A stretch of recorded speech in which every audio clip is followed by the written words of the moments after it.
1 year later, after our lives completely changed, now they're changing again as we get back to this new normal. I think a lot of us are unsure if we really know how to do it. Here with me today is therapist Jessie Shepard. Jessie, great to see you as always. Okay, this is just, I long to have that social aspect again, and now it's almost overwhelming. Yeah, we're actually all kind of awkward now, aren't we? Oh, we're all so awkward.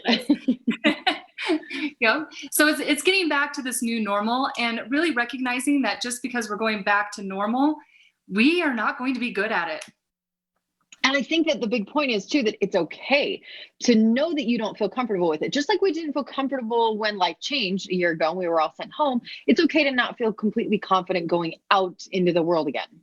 Yes, this is a new transition for us. It's going to be a change again. So it might be really awkward for basic communication going out in the world, but it's important that we recognize that it's going to be a little awkward and that we're going to have to get our pace again. So it's important we keep trying.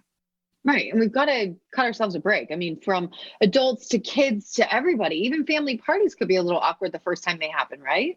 Yeah, and I mean, it can even be overwhelming. You might have to know what your coping skills are so you can take a break and not get kind of like, oh my goodness, all the socialization, all the people, because a lot of us didn't leave our homes for almost a year. Right. Which is crazy that that actually happened. So, thinking about that, how do we get that future outlook? How do we go about this? Well, first, I want you to have a positive outlook of what you would like things to be. We are now Mhm. able to plan more vacations and outings and social interactions, right? So we want to try to have a positive perspective of what that will look like. Mhm. And while we do that, paying attention to what we learned over this last year. It was a Yeah. lot. There was a lot over this last year, and a lot of processing is going to have to happen. And in that, we're going to learn what we liked, what we didn't like, and we want to try to take those positives and move it into our future selves.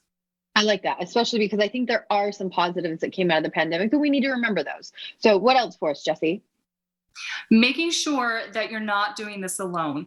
If we come Okay. together, we can heal together. And I know it's so awkward with socialization and everything, but as we come back together, being able to communicate the distresses that we have and even seeking out professional help helps us process through this. And so we are not alone, and we all went through this pandemic together, so we need to come together to heal from it as well.